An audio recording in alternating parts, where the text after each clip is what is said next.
The first duty of government is to protect our rights. It's our job to maintain the proper role of government in what we were tasked to do. In the Idaho Constitution, Article 1, Section 1, we have a right to life, we have a right to defend life. This legislation is centered on meeting the needs of Idaho families. And we have no way to maintain control over the spending of this program, and it will be a disaster for this state long term. But we have a whole gamut of kids whose parents would like to do something for them and they cannot. The courts have long held that our ability to transfer title on real property benefits society as a whole. This is simply about putting it out of reach of young, innocent, vulnerable children and making our libraries and schools a safe place for them to go. And I am increasingly frustrated that we cannot stop ourselves from drinking at the public trough. He's sounding the alarm. He's saying if we don't address these issues, we potentially might have greater problems moving forward.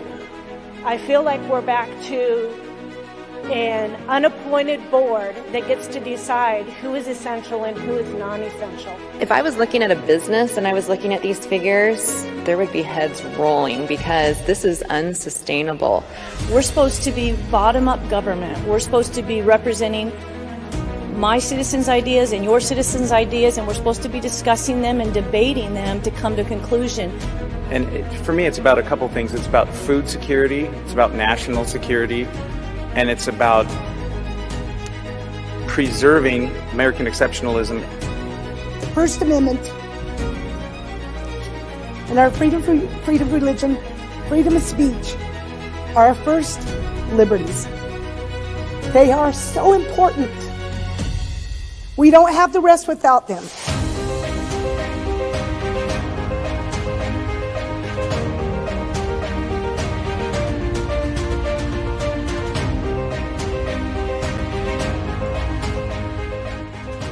Welcome to the program. It is January 22nd, 2024. My name is Matt Edwards. Welcome to Idaho Signal. If Coach E does not get you pumped about the First Amendment, our freedom of speech, our right to worship as we see fit in this country, I don't know what can get you out of the morning if you're still in bed. You can't be. It's 11:30 a.m.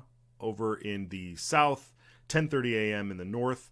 And we have a packed show for you today. I cannot wait to get started. The House State Affairs Committee this morning was extremely lively. We had 3 bills presented for printing, one on gun-free zones in schools, aka death camps. Gun-free zones are death camps, in my opinion. Having the government pay for memberships for agencies, cash, making sure cash can be accepted for all things throughout Idaho. And then, of course, Representative Julian Young's long hearing that took up the bulk of the committee today was the hearing on the preborn language in the statute. So we'll get to that. We'll get to that stuff this week. We'll make sure we cover it and bring it to you.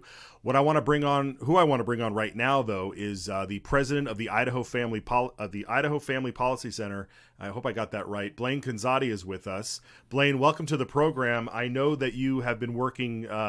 At least since I've met you and since you've over the past few years on a lot of the most important social issues that are happening in Idaho. The latest being right now is the quote library bill, which seeks to protect children from graphic material in the libraries. I'd like to get your take on what's happening right now and then share more about what your organization is doing and what you're up to. So welcome to the program, sir. Thanks, Matt, for having me. I appreciate it. Great. So tell me your reaction on this library bill and where we're at. Yeah. So as you know, Matt, last year, Idaho Family Policy Center worked with Senator Cindy Carlson and Representative Jaron Crane. We drafted legislation called the Children's School and Library Protection Act. And that bill would have created statewide policy requiring schools and libraries across the state to restrict children's access to obscene materials. We weren't talking about banning books. The books still would have been available to adults who could show identification proving that they were of age. But the bill would have required schools and libraries to restrict children's access, to keep those books either in a locked shelf, in some back room, behind the counter, etc. That bill ultimately passed both houses of the state legislature last year and was vetoed by Governor Brad Little. We missed the veto override attempt by 1 vote. A version of the bill was introduced this year. Same sponsors plus a couple members of leadership. Really good signs that the bill was moving in the right direction. That said, things have ground to a halt in the last few days, Matt, as we've discussed. The bill sponsor ended up pulling the bill on Friday. Pulled the bill back to committee. So the bill had gone to the House floor, was set up for a floor vote. It's been pulled back to committee, and there are now talks that some sort of compromise bill is in the works. I have not been involved in those conversations. I do not know what that compromise bill may or may not look like. That said, it is our strongest hope, and we urge legislators who are working on the compromise bill to ensure that the bill still has teeth, still has a good enforcement mechanism, and still protects kids from these really harmful and pornographic and obscene materials that so many parents across the state are outraged by. Yeah, and that's what most people are really concerned about is the teeth. If we remove the sort of maybe the civil penalty or the any sort of accountability measures from this bill, then essentially what would we be left with? Yeah, we want to make sure that parents and families have recourse if their school or library refuses to restrict children's access to these harmful materials. We can't rely on county prosecuting attorneys. We couldn't even rely on the Attorney General. Think of who the Attorney General was even just a couple of years ago. He never would have enforced laws protecting children from obscene materials. We need families to have recourse. The Children's School and Library Protection Act, the bill that passed last legislative session but was vetoed by Governor Little, that bill would have allowed families to file a lawsuit if the school or library failed to take reasonable steps to restrict children's access and thus were negligent and worthy of civil liability. Hopefully, this compromise bill will have some sort of enforcement mechanism like that, where parents and families can hold their schools or libraries accountable if they fail to comply with whatever policy is promulgated by this new legislation. Okay, great. Can I jog your memory to about maybe 2 years prior, when there was a long night in the Capitol when they were trying to do something similar, but at least and even simpler, which was to just remove the exemption remove the exemption of librarians from existing law that punish adults for giving pornographic materials to children. The statute had an exemption for librarians, and that seems to be the most simplest thing to do, because then you don't have to create boards, you don't have to do all these things. You just put the responsibility in the hands of the individual, and if they violate the law, they violate the law. Do you remember what was going on, what the debate was at the time? Because that to me seemed like the most simplest way to go. Yeah, and we were involved in those conversations. We certainly would support that. And I do agree with you, Matt. It's the simplest way to go about it. Remove the currently existing exemption in state code that allows libraries and schools to distribute obscene materials to kids. That said, we don't think that it's the most effective solution. Again, we would support it.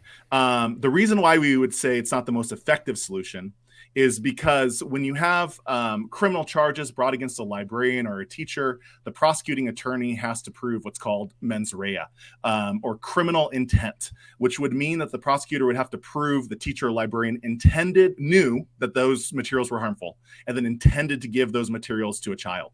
If they placed it on a shelf, if they didn't know what was in the book or were murky about the details of the book, it would be really hard to secure a conviction under that law. Furthermore, we've talked with several prosecuting attorneys across the state of Idaho, and none of them were willing to bring charges under that statute, under that section of code. It's a bad look for prosecutors to bring criminal charges against librarians or teachers. And so because of all those reasons, we very much believe that some sort of civil cause of action where families can bring legal action themselves against the school or library for failing to take reasonable steps to restrict children's access to those harmful books, that's the best solution moving forward. Yeah, well, I mean, those are reasonable arguments. It's it begs the question of where this responsibility lies, because the books that we're seeing that are literally written and targeted for children, they look like children's book. These publishing companies are signing, authors to write these books as a targeting measure, and so we are in a new world, that's for sure. All right, Blaine, is there anything else you can share with us about your work, what's coming down the pike? We want to make sure that people know how to support you. Yeah, so everyone can learn more about Idaho Family Policy Center at idahofamily.org. We are the only conservative Christian think tank and public policy organization in the state of Idaho. We got lots of stuff coming down this session. We're excited about lots of bills that we're seeing. This is going to be an exciting session, and it's going to be an election year too, which always makes things really interesting. This library issue, though, is obviously our number one priority. Our statewide polling shows that 74% of likely Idaho voters want the state legislature to take action on this issue and ensure that children are protected from pornographic materials. We found that over 50 schools and libraries across the state currently make pornographic materials available to kids. So it's a widespread problem that demands legislative action. Yeah.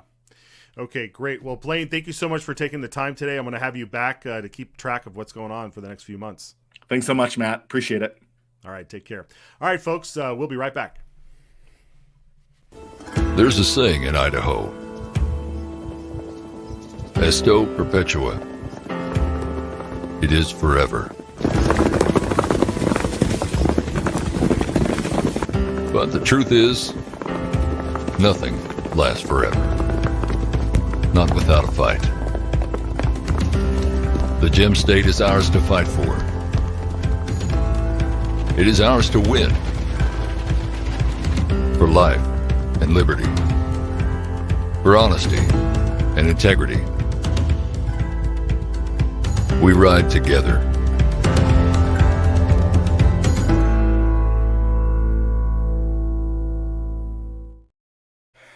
Okay, that was great. Brian Ullman, Gem State Chronicle, is with us. Let's bring him up here. Brian, good morning, sir. I know it looks like you're coming to us from the Capitol. You were in the House State Affairs this morning, which seemed like a lively place to be, the place to be. I wanted to make sure we talked about the library bill and where you think it might be sitting, and also the fentanyl bill that came up. But real quickly, this morning in House State Affairs, not to get too much into the the bill, because to me it feels like that's all noise there. The people who are really upset about this thing, they like to come on and harp about everything that's going on with these bills. But I'd be very interested to hear what the update on that was this morning. How are you, sir? Good. Thanks for having me, Matt. Hope you can hear me fine. I'm in a little corner of the Capitol. It's a nice little place as long as it doesn't get too busy. Anyway, this morning it was busy in House State Affairs. House Bill 400, Representative Julianne Young was presenting her bill to replace the terms fetus and embryo in Idaho Code with preborn child, or preborn children, as the case may be. And it's basically a pretty simple change just to make the code uniform. She says several times it's not changing any policy. But the usual pro-abortion supporters came out to testify against it. Not only it, but also basically anything having to do with Idaho's abortion laws. The end result after all that testimony was Representative Young decided to hold the bill in committee just because there are some concerns. She doesn't believe there's any issues with in vitro fertilization in the bill. However, that was one of the concerns that people kept bringing up. And so she wants some extra time just to go through the text, make sure that it's not going to impact IVF and cause any problems there. So we should see it return soon. Okay. All right. Very good. So by holding it in committee, that just allows her to represent it if there's any changes, and then would they have another hearing again, or maybe they will just let the committee kind of debate probably? I'm not exactly sure what the procedure would be. It could be that they just bring it back another day and the committee will then debate and vote on the bill. Yes, great. Okay. All right. Well, let's shift to the fentanyl bill. That made some big headlines last week, and you wrote an extensive piece on Gem State Chronicle about it. What is your take so far? How should people be viewing this? Well, the way that the bill's sponsors are presenting it is that you either pass this bill or you're standing with the drug dealers. And I'm not really a fan of that rhetoric because it ignores the actual details of the bill. And that's what people need to understand, is that when legislators pass laws, the thing that goes into our state code, our state statutes, are not the intentions of the legislators, but the actual text of the bill. And if there's a difference there, if the text is slightly different, or if there's some unforeseen consequences or loopholes, then that becomes law, and we have to deal with that. So the time to address those issues is in committee hearings, in House floor debates, Senate floor debates, not after it's already become law. Unfortunately, this is a highly charged issue because obviously fentanyl is a big problem. And I think everybody agrees we need to solve the problem. The people who deal, thousands and thousands of pills and enough fentanyl to kill the entire population of the state, people should be in jail, and we need a mechanism to do that.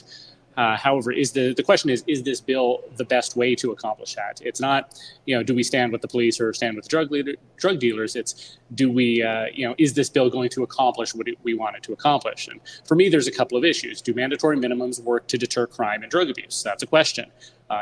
This bill would shift power to police and prosecutors instead of judges and juries regarding discretion and how they handle cases. Is that the right way to go? And so those are questions that I think need to be debated and answered. And there was a lot of debate on both sides last week. The House State Affairs it is House State Affairs. No, it's House Judiciary and Rules, will come back tomorrow afternoon to actually debate and vote on the bill. And we'll see what happens then. Yeah, and you bring up a good point, because mandatory minimums in general have had a lot of criticism, a lot of much deserved criticism with mandatory minimums, especially capturing who they've captured, which those generally are not intended to be captured by mandatory minimums, but there has been a lot of problems. But do you think that with the state of these Soros DAs and Soros judges, that the scope and level of people being released without proper sentencing and without being released out back onto society because of these types of activist judges letting criminals back out on the street, it feels like the pendulum is shifting here to where, well, maybe we need to do something for this particular drug because it is so lethal. What's your take on that? What do you think? Well, I don't think we're at that state yet in Idaho. Obviously, in other states, New York, Illinois, California, they've got, they're just releasing criminals. And that's obviously a problem. And that's a case that we need to be very careful about who we elect as district attorneys or prosecuting attorneys or as judges, which, that does not get nearly the attention it deserves. And so the question is, how much power should each side have? How much discretionary power should police and prosecutors have versus judges and juries? And that's another component to remember, is that the jury will sometimes have leeway when it comes to sentencing. Under this law, for certain charges, they would not. The judge would not have any power. The jury would not have any power. They'd have to go to the mandatory minimum or more, which, kind of ties their hands. Some people were wondering, if we keep going this route, why bother even having judges? Just get rid of the judges and have the police and prosecutors just decide, what happens to people who are caught. Right. Your previous guest, Blaine Kadri of the Idaho Family Policy Center, he testified in that committee that his organization did some polling and found that people overwhelmingly in Idaho want something done about fentanyl here in the legislature. And I'm just afraid that in their rush to get something done, we're going to look back and say, oh, well, we didn't think of this at the time, or there's a loophole we didn't account for. So I really hope that they just give it the debate it deserves. Yeah, no, fair enough. And we look forward to having that. That's tomorrow in the Judiciary Committee in the House? Yes, sir. It should be 1:30 p.m. Mountain Time, unless they change it. All right. We'll pay attention to that. Brian, how can people follow you? What's your latest? What are you keeping track of? How should we pay attention? Well, if you go to gemstatechronicle.com, I'm still tracking all the bills that come up. You see a big empty spot. If you're interested in advertising, I'll put up a couple ads for local businesses that want to promote themselves. But otherwise, I'm in the third column there. Every single bill that I think is really interesting and impactful, or readers suggest is interesting and impactful, I will follow and let you know exactly where it is in the process. And then I'm also, continuing to post commentary and analysis. You can subscribe at gemstate.substack.com. Follow me at gemstatebrian on Twitter or X. Great. And real quick, your prediction, the library bill, does it come back with some teeth still, or does it come back watered down? I'm really not sure. I mean, on the one hand, I trust Representative Jared Crane. I think he's really passionate about this issue. He wants to see something done. He wants to see an enforcement mechanism. On the other hand, I don't trust the fellow on the Senate side quite as much. Senator Jeff Schroeder, he was outspoken against the library bill last year.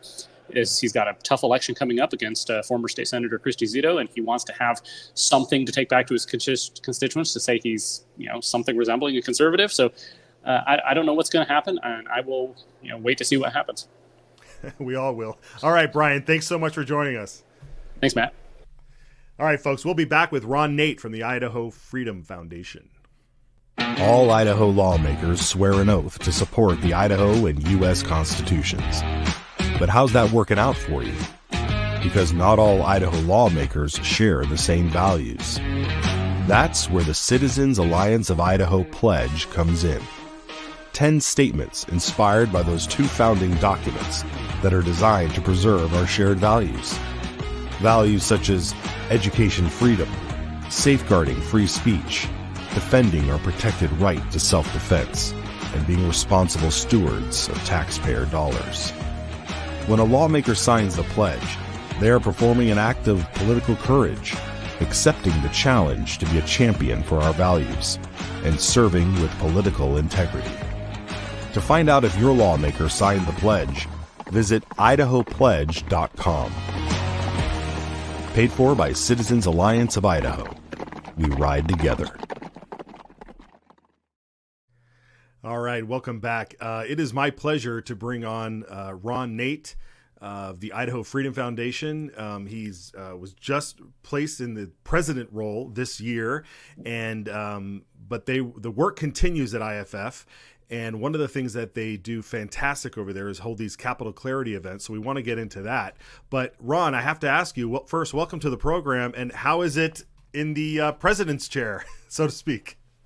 Well, as expected, it's a lot of work, little bit of pressure, but nothing I can't handle. And we're just excited to go forward. I'll start by just saying we all owe Wayne Hoffman a debt of gratitude, all Idahoans do, for what he's built up here at the Idaho Freedom Foundation and what he's brought it to. It's a very successful organization, and because of it, your taxes are lower, your freedoms are higher, and whether you agreed with him or not, you're still benefiting from the work that IFF has done, and we're going to try and take it to the next level and make it even more powerful here in Idaho.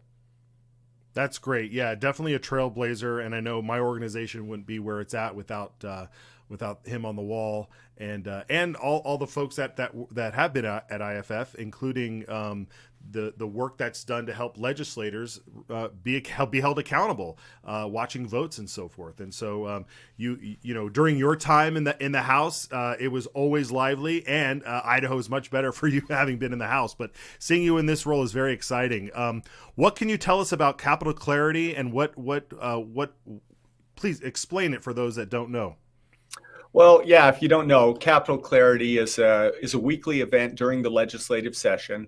And what we try and do is highlight some legislation that's moving through, some important speakers, some important activities going on. So each week, Thursday at noon in the Lincoln Auditorium, that's on the Senate side, the very basement in the garden level, we have a guest speaker or a guest presentation. We've had the state controller there before. We've had the attorney general, the state party chair for the GOP. I opened it up this session, the first week of the legislative session, and myself and our budget expert, Fred Birnbaum, spoke, and then also a few of the Freedom Caucus legislators, Tammy Nichols and Heather Scott, also spoke. And so it got kicked off well, and we're doing some great things. And you can get on the Idaho Freedom Foundation website and check out the schedule and see what's coming up. Fantastic. I noticed when it is held, we had the YouTube page up there. Is it streamed live, or do people archive it later?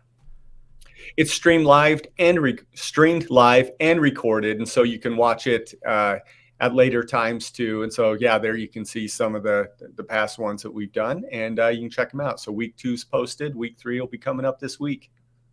Okay, great. Who is it this week? What time and place? Oh crap! I don't know who it is this week. I'm sorry. Fair enough. That's okay. That's okay. Check the website. Right. Check the calendar. Ron's got too many other things going on. We've got great people here at IFF, and they have responsibilities for those things. And so I trust that Brian Allman will have that going just great. Yeah, fantastic. Yeah, that's right. We just had Brian on, and he presents that stuff as well. Okay. The bills that are flying through, you guys are scoring them. You guys are you're taking a look at them. I got to ask you the big questions here. You know, this library bill. You know, this is something. This issue has been something that's been going on. It happened in your final session. That big fight late at night. Where do you see it going? Where you know how this place works. What's going on? It's a pretty simple issue, and it actually boiled up in JFAC when I was on it in my last session. I think it was in 2022 session. Oh my gosh. Yeah, 2022 session. The Libraries Commission was reporting to JFAC, and I asked them about drag queen story hours and content in the libraries, and she claimed that they had no stake in that it was a local libraries thing. And then I got a library board member from up north telling me about the Idaho law that we don't allow people to give harmful materials to kids. You can't sell them a porn magazine in a convenience store. You can't rent them adult videos at a video store. But there are two exceptions, a few exceptions. Schools and libraries, for some reason, have an exception where they can give harmful materials. And I think back in the day when this bill was proposed, or when this statute was created, it was a more innocent time, and maybe they were worried about being able to teach anatomy or something like that in class, and so they didn't want that to be counted as harmful materials. But now we're in an era where all sorts of vile things are found in our libraries and in our school curriculum and in discussions in classrooms, and we need to make sure that kids are protected. And so just wanted to remove those exemptions. Very simple, just remove schools and libraries as being exempted from a penalty for distributing harmful materials to kids.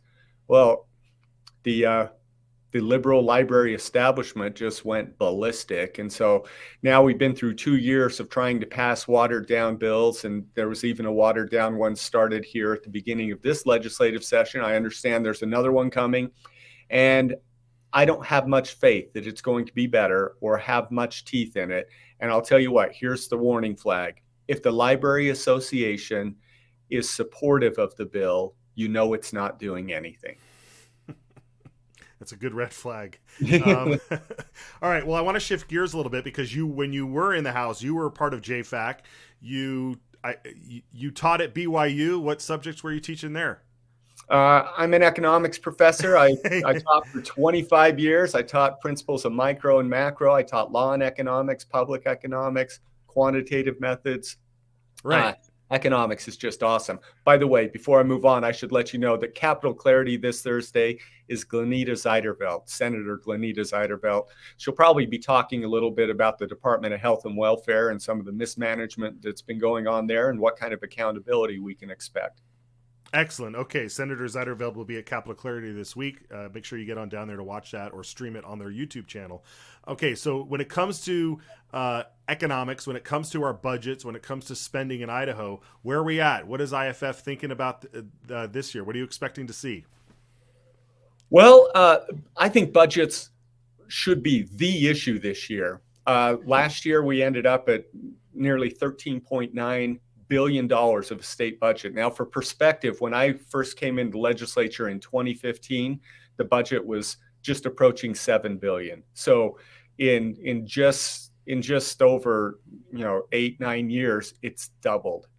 The budget's out of control here. And by the way, in the last few years, since 2020, the COVID years, we've taken in $22 billion of federal funding for that issue. And it's over the top, $22 billion. We now depend as a state on our government spending in Idaho. 43% comes from the federal government. That's not a recipe for fiscal conservatism because the federal government is either borrowing or printing that money and inflating your value away. And so it's not fiscally conservative that way. And it doesn't bode well for Idaho sovereignty, because I look at every one of those dollars as a little set of handcuffs telling us what to do. And the Fed does do that. Whenever you want to change a policy, we wanted to get rid of Common Core. Had nothing to do with the Feds, but they said we would lose Title IX funding if we got rid of it. The federal government controls you when you rely on them for your spending. And so Idaho has some work to do. The good news is this year in JFAC, there's a new system of doing it. They've passed all the maintenance or the base budgets. And now for the next few weeks, they're going to be tackling the line item budgets, which means the increases. So we're now at $12.1 billion that's already been decided on the bills. There's another $1.51 billion that the government has proposed. And the legislature gets to decide whether or not they want to do those increases. Tell you what, if the legislature showed a little backbone, they could cut those increases in half and return the change, give a healthy tax cut to all Idaho families who are struggling under this Biden inflation. Great. All right. Well, Ron, thank you so much for joining us. I'm so glad you came on to get to welcome you to IFF in person here, so to speak. But continue the great work. I want to have you back on to see how this the budgeting goes, because I agree with you. This is the issue. It's the issue across the country. But Idaho is not safe from this inflation and this spending. It's incredible. Absolutely. Thank you for having me on, Matt. CAI does great work, and I look forward to being on again sometime. All right. Appreciate it. Thank you, Ron. Okay, folks, we're going to skip the break because I want to bring on Erin Bernard, I think, is who we have next. There she is. Erin, thank you. Hello. Welcome. Good morning, ma'am. Hi. How are you? Good. How are you doing? I am good. There was so much going on today in the House State Affairs Committee, but I wanted to kind of get your perspective, as somebody who watches meetings and watches attends meetings, reports on the meetings. When you're reporting, you're sharing all of the slides, including budget numbers and crunching in the numbers. As a homeschooling mom, as a small business owner, when you see our state, our ruby red Idaho conservative state, spending the way Ron Nate was just talking about, how does that make you feel? Well, I thought it was fascinating, the numbers that he was throwing out, that we've received $22 billion from the federal government since COVID, and that 43% of our spending, is federal money. Sorry, 43% of our funds are federal funds. And that is amazing to me, especially when he was talking about trying to get rid of Common Core. We just saw Superintendent Debbie Critchfield just last week go in front of both education committees and tell them that whatever we're doing in Idaho is not working with our public school children. One, our spending is astronomical. Two, it's not getting the job done. Three, our children's test scores are down in the dumps, and they have been for a long time. So obviously the amount of money thrown at the problem is not equaling higher test scores. And so when I was talking to a school board member outside of town about this, she was saying, the root of the issue, she believes, is Common Core. But like Ron Nate was just saying in the last segment, we cannot get rid of Common Core because every single federal dollar is like little handcuffs, and the education money, the Title IX money, those are handcuffing us to the federal government. We cannot get rid of. I don't know what we can do for public school children to get them the education they need when our hands are handcuffed to the federal government and Common Core. That is a great point. I also want to bring up the fact that the Senate Education Committee is going to be hearing today a presentation on the PLC conferences. This is the professional leadership conferences or something like that. It's professional development for teachers and staff at public schools, and our school district here in Coeur d'Alene, and across the state, I imagine, have been spending COVID money sending teachers across the country to attend these professional development conferences, which are packed with thousands and thousands of teachers across the country, all there to just learn and develop their skills, and all under a guise of, when you really dive in and see who's funding these these conferences, it's all extremely woke, because that's exactly what the education system is full of these days. When you see how our hands are tied, and they tell us, that their hands are tied, that they have to send these teachers to these professional development conferences. It's very concerning, and I mean, I don't know. What's your take on that? Well, all I can look at is the Coeur d'Alene School District, which is the one that I'm focused on. My tax dollars go towards that school district, although my children do not go to school in that school district because they are homeschooled. With the PLC program itself, the presentation, I haven't watched it. It was in the House Education Committee this morning. It'll be in the Senate Education Committee this afternoon.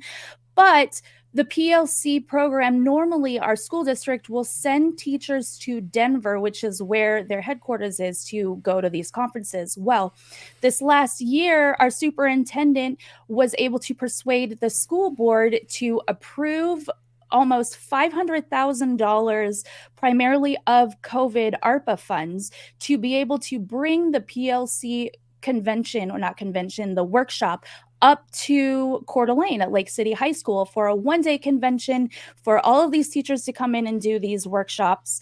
And so that money was, I don't want to say thrown away, but I feel like with the state of our schools that they're in, even the maintenance, the deferred maintenance that's going on, I think that money could have been diversified a little better. But that's going, the whole argument about taking ARPA funds in the first place, that's a whole nother argument. But the PLC program, looking into the speakers that were up here, one of them actually said that the advanced placement programs were racist and we should get rid of them altogether. Like, these are the type of people they're bringing up to teach our teachers in the Coeur d'Alene School District and around the state and around the country. So CRT at its finest. Yeah, I just, it's frustrating. All right, Aaron, the fentanyl bill was presented, and we have a clip to share. I don't know if we have time to share the whole thing, but it was a anesthesiologist who was talking about how small of a quantity that they use in hospitals in order to deal with pain, and putting someone under anesthesia. What is your reaction to this fentanyl bill, to fentanyl in general, and what's your take? Well, I really appreciate the debate from all sides. I loved Brian Ullman's argument when he was on earlier, and his Substack article specifically around this bill. I don't know if I necessarily agree with him. I think I agree more with Canyon County Sheriff Donahue, who said that the mandatory sentences is just one leg of the stool, of the overall stool of getting this problem under control. It may not be such a huge issue in Idaho as it is in, say, New York or somewhere down south. However, it is coming here. We have seen that the teeny tiniest little amounts are killing our children accidentally. These are accidental overdoses. I know in Coeur d'Alene and Kootenai County, we have had multiple children pass away due to these accidental overdoses. And I think just even one is too much. What the anesthesiologist said about the minute amounts that he uses to put someone under in a hospital setting is fascinating compared to the amount that is in the mandatory trafficking sentence. Yeah, we don't have time to play this whole clip, but that's him there, and maybe we can post it over. We can share it on X, on your social medias and stuff, and let people listen to this. That would be great. So speaking of which, how can people follow you?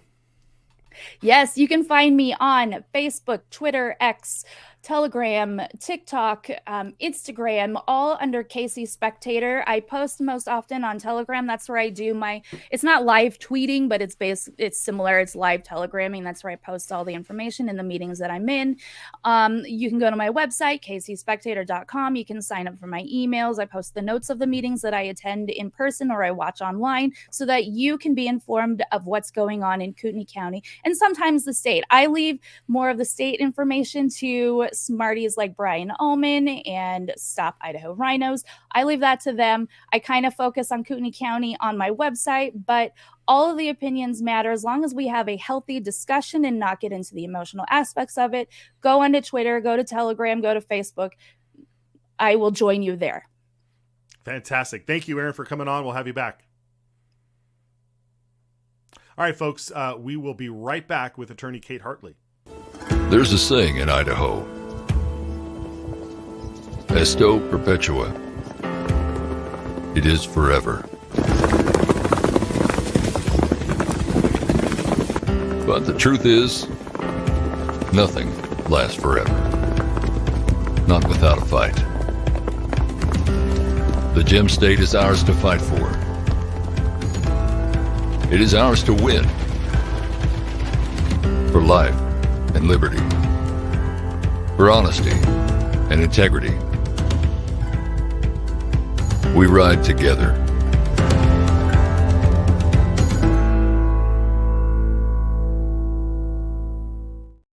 Okay, so last week we had Representative Elaine Price on, and she was presented an RS regarding the Blain Amendment. Now, this is a part of the Idaho Constitution that restricted how the government can use money with secular institutions, and there's been Supreme Court law that has essentially, in a lot of people's estimations, have ruled that this amendment no longer applies, that it's kind of dead law.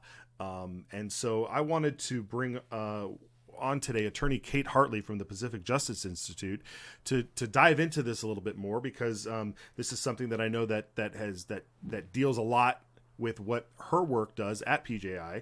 And so I wanted to dive into this a little bit more, because I think it's going to get some much needed attention when the hearing does happen. And so Kate, welcome to the program. What can you tell us about kind of the history of this amendment in Idaho? Thanks for having me, Matt. Yeah, this is a really important issue, and it's a huge issue for religious freedom. And I'm really thankful for Representative Price and Senator Lenny for taking this on. But yeah, the history of this is Blain amendments generally are parts of many different state constitutions. So many states have something similar to the state of Idaho in their constitution, and it prohibits any state funding from going to any type of religious purpose. So that could be a church, it could be a religious school, anything that they deem religious, okay? And the problem with this is that it isn't constitutional. And for many, many years, we've had this, church-state misunderstanding. And as you said, the Supreme Court has recently ruled in a number of different cases, actually, that I believe is starting to correct this misunderstanding. But when a state conditions a benefit on whether or not the recipient is religious or going to use that benefit for a religious purpose, that is unconstitutional, because that's a restriction on the free exercise of religion. So the bill Elaine Price presented would repeal this portion of our state constitution, otherwise known as the Blain Amendment, and that would be constitutional and also pave the way for some school choice bills that I know are of interest in this state and really many other states across the country. Yeah, has this been tackled in other states that you know of? As far as repealing a Blain Amendment, no. And so that, I think that's amazing that Idaho is trying to do that. We could really be a trailblazer on this. It's definitely an uphill battle. So to remove a section of the state constitution, it would have to pass by 2/3 in the House, 2/3 in the Senate, and then actually go on the ballot. And so the people of Idaho would then have to vote in favor of removing that from the Constitution. So it's a big, big job. But I do think it's a very important job. I mean, it affects one of our first and most fundamental liberties, which is the free exercise of religion, and families being able to choose how they may use a benefit provided by the state. whether or not they are religious. Okay. And yeah, so we're at the forefront once again, trying to help save the country. What is we call it the Blaine Amendment, but why? Who's Blaine? Was that a person? Do you know the history of that? Yeah, the history, it goes back to the 1800s. The Blaine Amendments were rooted in some anti-Catholic discrimination, and this was a method, in the 19th century to prevent monies from going to Catholic parochial schools, and so it's definitely rooted in religious hostility, specifically against Catholics. And so Blaine is the guy who kind of took this on, and many state constitutions adopted parts of the Constitution like this to prevent, again, at the time, the intent was to prevent monies from going to Catholic schools. Okay, so when we think about government spending money for the benefit of the people, which is really the only reason why we should be spending money, right? Do we see government spending money with secular organizations outside of education or within education? Do we see it elsewhere? Of course. For secular reasons, yeah. I mean, obviously spending, as some of your previous guests talked about, spending is high, right? And when a state is going to offer a benefit, it shouldn't be conditioned on someone's belief system, right? Whether or not we're going to receive those funds, or the state trying to control how those funds are being used. And so that is, again, it goes back to I think a long, history of misunderstanding of the First Amendment, of the Establishment Clause and the Free Exercise Clause. And, those who don't know, so the Establishment Clause of the First Amendment is the first part that says Congress shall make no law respecting an establishment of religion. And what we have seen is that taken to the extreme of, okay, government cannot even talk about religion, that they have to be completely separate in every single way, including this example where they are offering an educational benefit, for example, to citizens of a state, and we can't give money to people who might use that money for a religious purpose, right? And that is just fundamentally incorrect regarding the Establishment Clause. And there has been such, almost a hostility towards religion within government that then infringes on the free exercise of religion, which is the next part of the First Amendment that says that Congress shall make no law prohibiting the free exercise thereof. So it has to be balanced. And I think for a long time, it has been very unbalanced. And the free exercise of religion is what our nation was founded on. It's an extremely important freedom that every citizen in our country has. And again, thankful to the Supreme Court for starting to, I think, correct many decades of this misunderstanding. But we have a long way to go. We really do in the understanding of how this works. Yeah. Thank you for that. That was a great quick lesson there for everybody to kind of go through the First Amendment. We're going to take a short break. I want to have you back because I really want to dive into the church and state argument, which I'm sure is something that you hear all the time. And I'd love to hear, if you have it, your pitch on what that all means, the separation of church and state. So we'll be right back after this quick break. All Idaho lawmakers swear an oath to support the Idaho and U.S. constitutions. But how's that working out for you? Because not all Idaho lawmakers share the same values. That's where the Citizens Alliance of Idaho Pledge comes in. 10 statements inspired by those two founding documents that are designed to preserve our shared values. Values such as education freedom, safeguarding free speech, defending our protected right to self-defense, and being responsible stewards of taxpayer dollars. When a lawmaker signs the pledge, they are performing an act of political courage, accepting the challenge to be a champion for our values, and serving with political integrity. To find out if your lawmaker signed the pledge, visit idahopledge.com. Paid for by Citizens Alliance of Idaho. We ride together.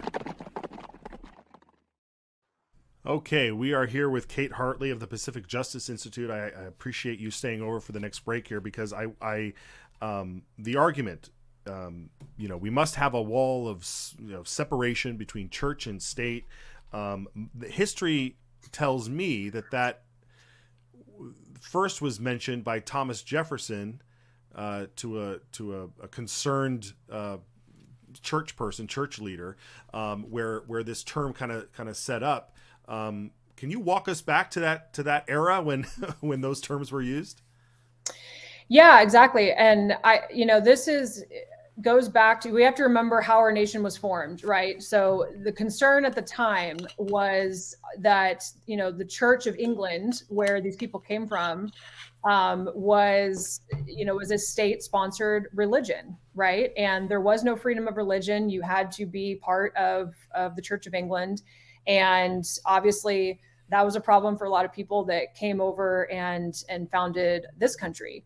And so the purpose of the quote separation of church and state was that there would not be a state-sponsored religion, right? Or a mandated religion decided by the government, right? Which again is the basis for the language of the First Amendment. And so that is very important. But it has morphed, into this belief that the government can't in any way, shape, or form discuss religion in any way. And so it's really swung really far the other direction based on that history. Yeah, I mean, it has. I mean, the word establishment is directly related to, as you said, the Church of England and what people came from. And I haven't seen anywhere in the history of our country an established church where across the country, everybody is supposed to go to this one church. You can't have these other denominations. And, right. Our country is full of these denominations. So when the Supreme Court case was happening, is it Montana versus Espinosa, I believe is kind of what sparked the idea to maybe get rid of these amendments. Can you share a little bit about what that case was about? Yeah, the Espinosa case, as you said, came out of Montana. And actually there are several other pretty similar cases. But this case, really, there was a Blaine amendment in the Montana Constitution at issue, which was very similar to Idaho's Blaine amendment.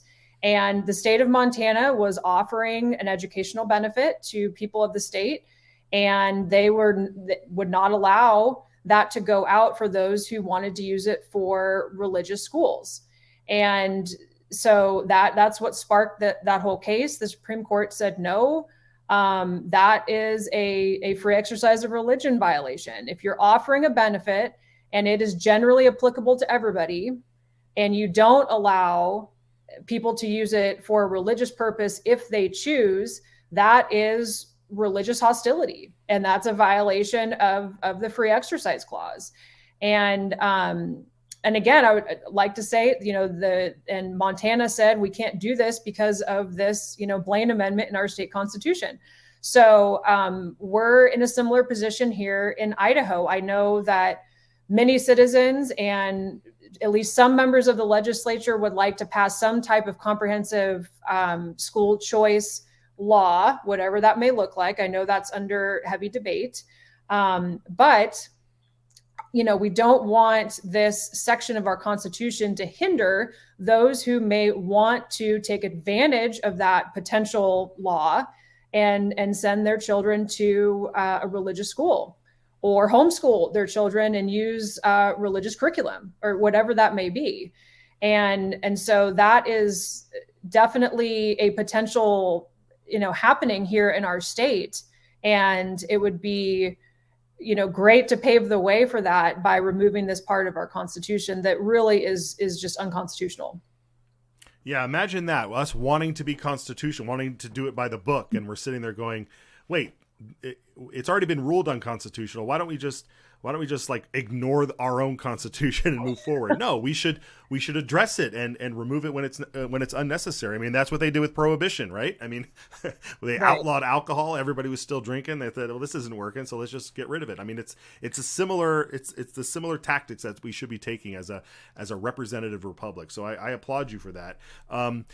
One last thing here, when it comes to, government giving money to either directly to a religious institution in the education world, there are a lot of colleges out there that are based, they were founded on religious principles and they call themselves a religious school. There are particularly a number of them here in Idaho. Are students getting federal grants? Are they getting federal loans? Are they getting, money assistance from any type of state or federal government where they're using it at these religious schools? I'm sure that they are. I think exactly, and that kind of proves the point. I think this part of the Constitution could be utilized to prevent something that some may not want. Right? Many people, let's just say, many people are against a comprehensive school choice situation, K through 12 schools. So again, separate from what you're talking about, in colleges, and there's many reasons for that. Many reasons. We don't have time to go into all of them, but there is a lot of pushback because this could harm the public schools, or we can't, oversee everything that every parent and child may be doing with these educational funds. But that is one way I see this part of the Constitution being utilized, is just a way to block something that some people in this state want, and that's educational choice, right, for K through 12 schools. And so I think, if nothing else, this is putting a highlight on this issue. And again, it's an uphill battle because there are decades of misunderstandings on this issue, in my opinion. And it's going to take a lot to undo that. But I'm really thankful that we have a representative and a senator in our state that are taking this on and bringing attention to this issue. And I think it's a huge issue in the world of religious freedom and educational choice, both. Yeah, thank you so much for the work you're doing on this as well, and keeping, being you're a warrior in this fight, because this is what you do at that PJI. How can people follow PJI, follow you, and maybe reach out if they have questions or concerns of their own? Yes, I encourage anyone to go to our website. It's pji.org, and you can request legal assistance or even contact me directly, and anyone feel free to reach out. Fantastic. All right. Kate Hartley, thank you so much for being on. We'll have you back when this thing moves on. We might hear some different arguments. It might be the same old, but I'd love to hear your insights. Thanks, Matt. I appreciate it. Okay. All right, folks, that wraps it for today.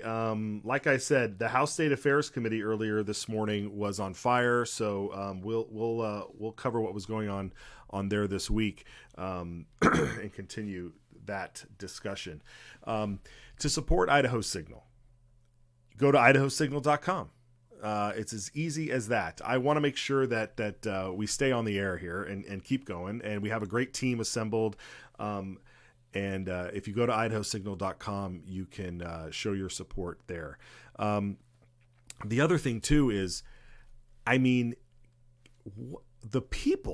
folks that we have in this state, the folks that have been coming on this show are, I am not smart enough to be sitting in the same room with these people, which is why I'm isolated over here as they go about their business. But I am super proud of the folks that were able to book and get on the show to share with you the information, to share with you ways to get involved. And that's really what we need to do. We need to get involved. You need to show up and go to public hearings, send in your emails, send in your phone calls. The most important thing are these phone calls, getting in touch with your local representatives.